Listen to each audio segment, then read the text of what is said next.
Hello everyone! For today, we'll be unboxing and reviewing Megatron!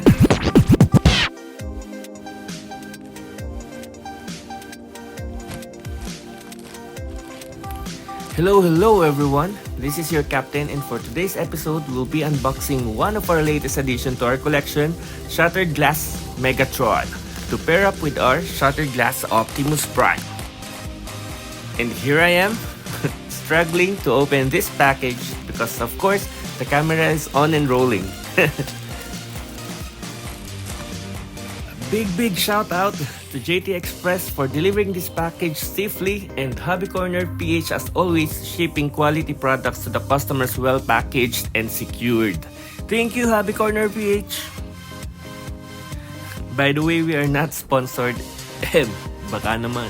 Still, you can visit their Shopee account and add your favorites to your carts. Shattered Glass is a very clever concept from Transformers creators. In an alternate universe known as Shattered Glass, a somewhat the same and different war broke down between the Autobots and the Decepticons. One vital difference is that Autobots are the villains and Decepticons are the good guys. The leader of the Decepticons is a good Megatron, and the leader of the Autobots is the main villain, Optimus Prime. Clever, right? And now, the most exciting part of any unboxing video, the bubble wrap.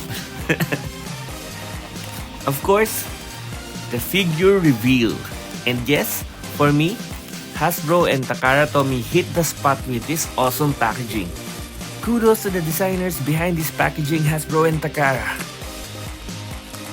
Shattered Glass Megatron is almost out of the packaging, and soon we'll be reviewing, checking him out, and comparing him to some of our Megatrons and other Transformers figures.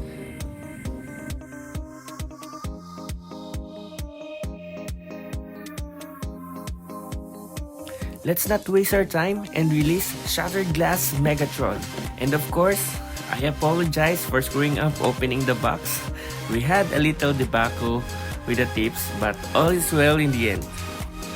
I am also excited to announce some of our future plans for our channel. More unboxing to come. Spoiler alert! Please stay tuned for the review of the nostalgic Beast Wars Maximals and Predacons coming soon. Don't forget to like and subscribe and hit the notification bell to be updated to our latest uploads. Hope you like them!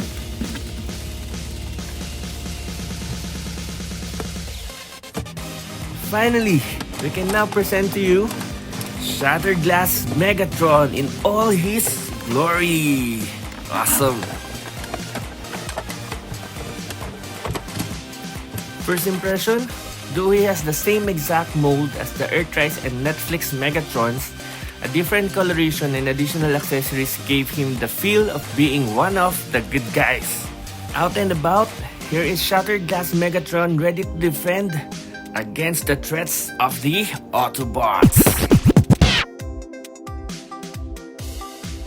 Let's take a closer look at Megatron Transformers Generations Shattered Glass Collection. Here he is, fully weaponized. Let us first remove all his accessories and check him out. He still looks like Megatron and all, of course, but a subtle color change does a lot to a Transformers figure. Let's check his head sculpt. Still angry. His head is in a ball joint, and as part of transformation, you can move the head base up also. He basically has the same articulation as Netflix and Siege Megatron because they share the same mold. Shoulders can move up that far, can rotate 360. The arm can rotate also and can bend 90 degrees. Unfortunately, no wrist rotation and hand articulation.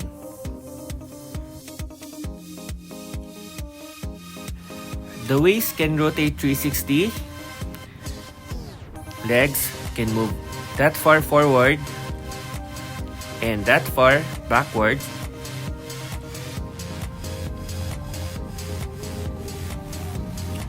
Legs can rotate also, and the knees can bend to this degree, and the feet can bend like this. One particular issue I have with this is this portion of the shoulder. It constantly untabs and is annoying to handle. Let's have a closer look at the molding and paint details of Megatron, the head, the body. Let's look at the hands. The sculpt and paint details are very good for this figure. Unfortunately, I don't like the shade of white.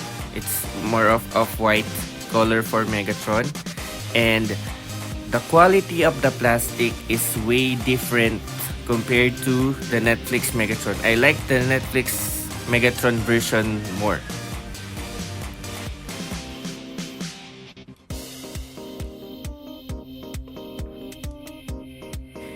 Here is Shattered Glass Megatron side by side with Netflix Megatron. The head sculpts.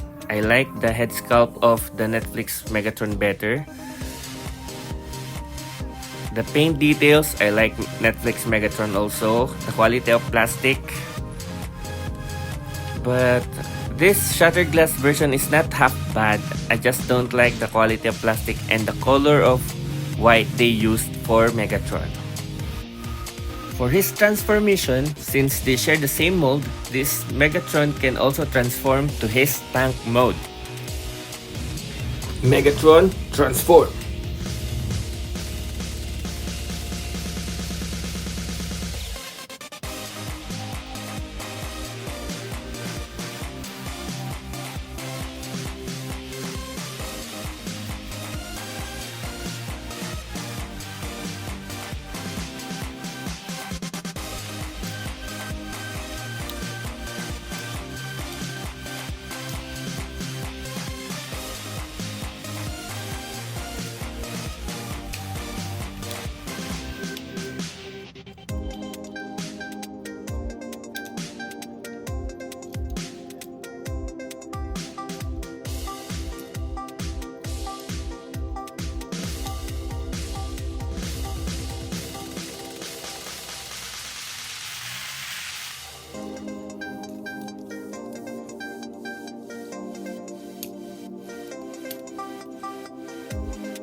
And here is Megatron fully converted to his tank mode.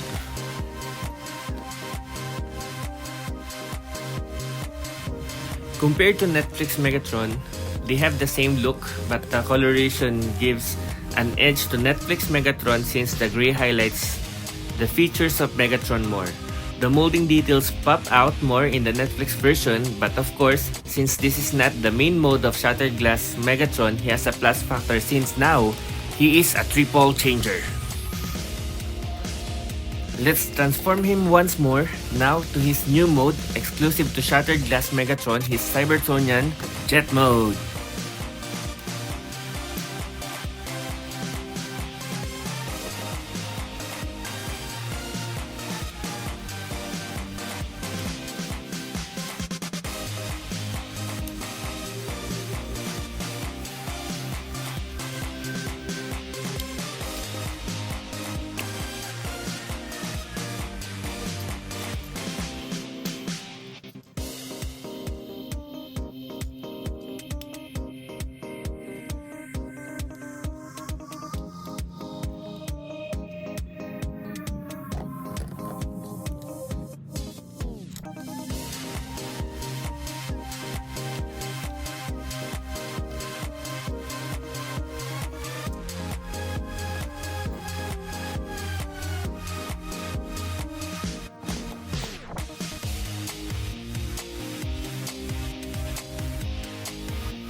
Using the additional parts that come packaged with him, he now has this weird looking jet. Yes, it is weird looking, but it is amazing what adding new parts can do to an old mold like Megatron. As storage, I placed this big sword the same way in tank mode since the instructions didn't indicate where to place it.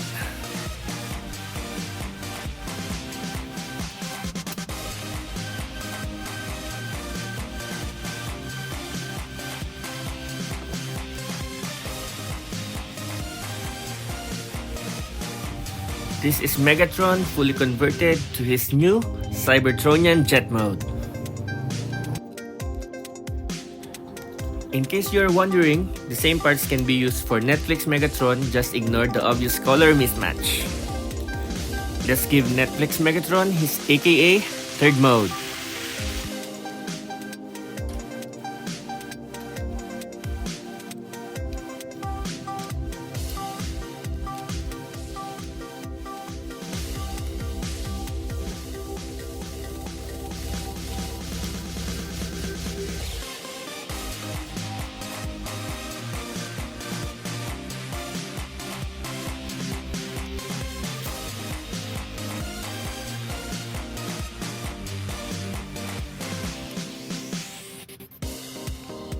Yeah, it works. But it looks better for Shattered Glass Megatron.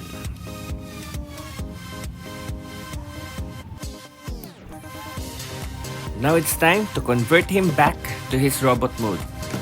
Megatron, transform!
Presenting Shattered Glass Megatron with all his accessories.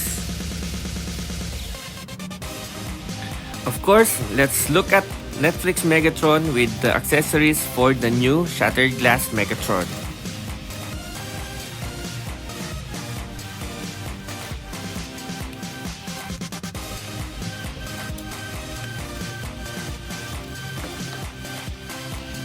Yes, it works for Netflix Megatron. It works. I don't like it, but it works.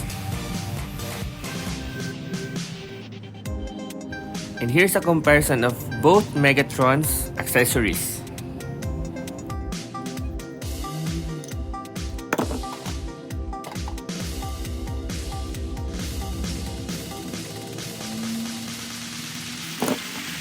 These are the additional parts for the new Megatron casted in blue transparent plastic.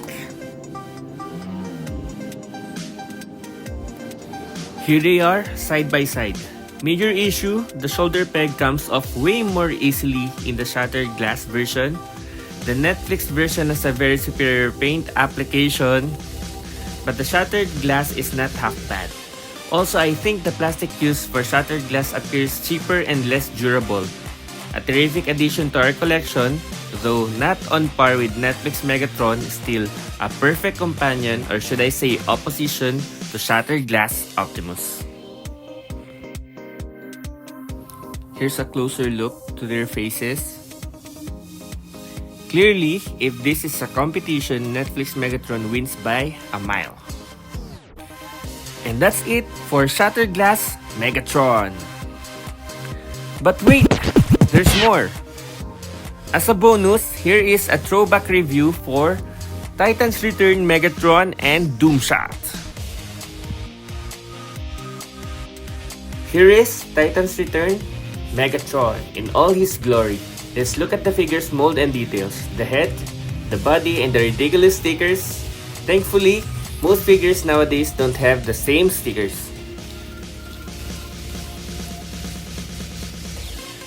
For articulation, the head is in a ball joint. The shoulders can move 360 and move up that far. For the arms, they can bend for 90 degrees and rotate for 360. Unfortunately, no waist rotation. The legs can rotate 360 and the knees can bend forward that far. The legs can move forward that far and back that far. And this is all for the feet.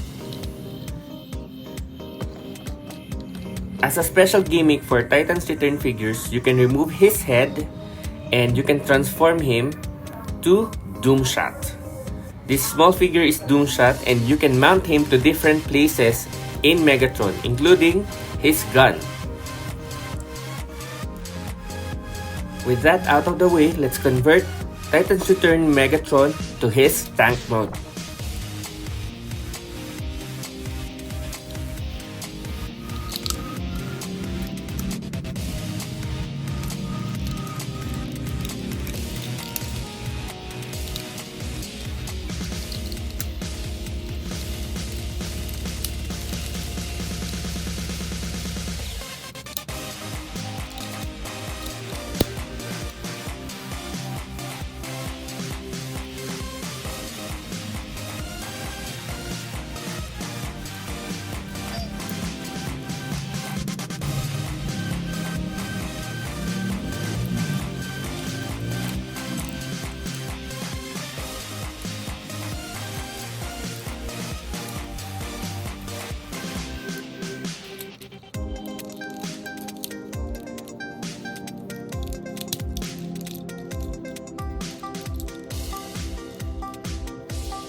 Here is Megatron fully converted to his tank mode.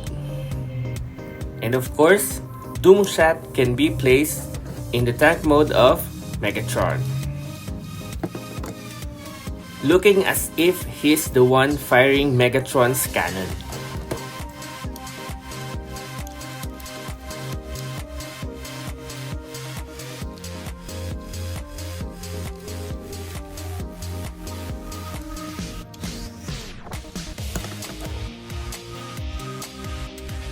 For size comparison, here are Netflix and Shattered Glass Megatrons.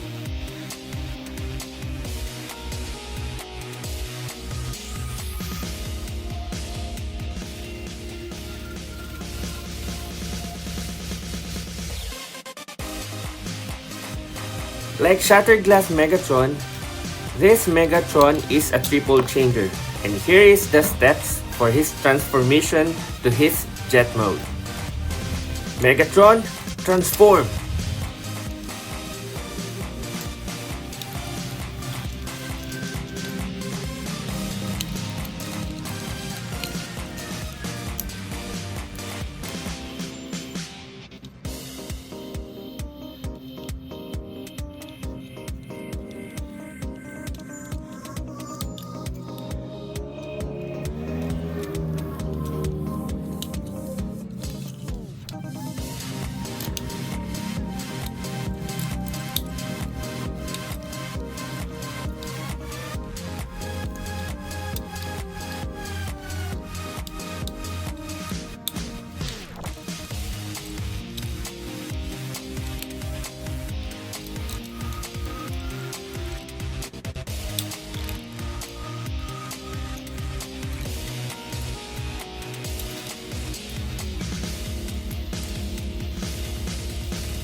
And this is Megatron's Jet Mode. As an added gimmick, Doomshot can pilot the jet through the jet's cockpit.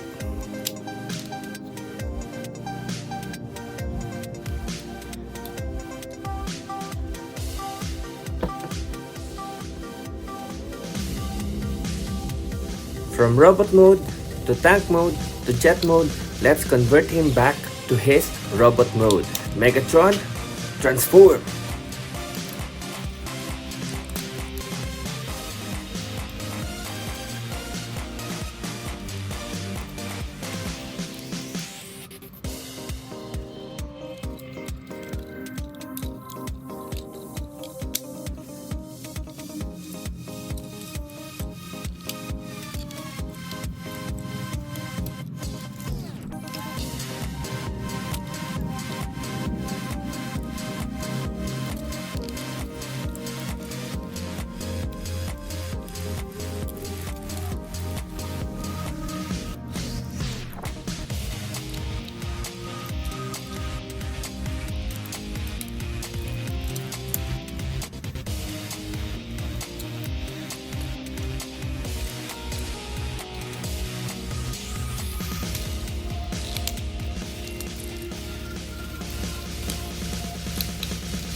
And that's it for Titan's Return Megatron and Doomshot.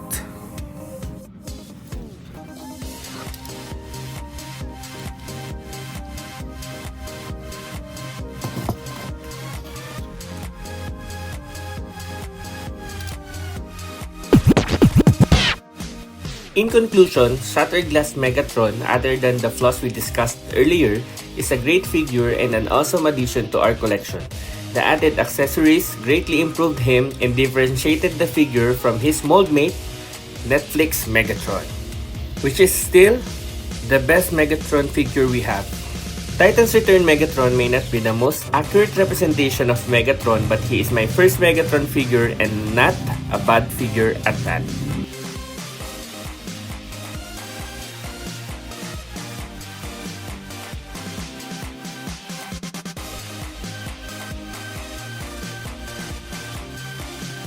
Here is Shattered Glass Megatron compared to his counterpart, Shattered Glass Optimus Prime.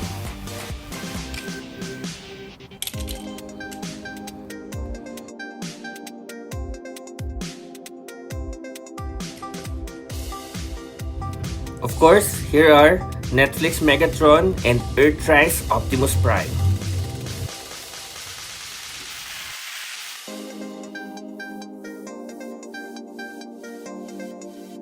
And here is Titan's Return Megatron and Combiner Wars Optimus Prime.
And that's it for today.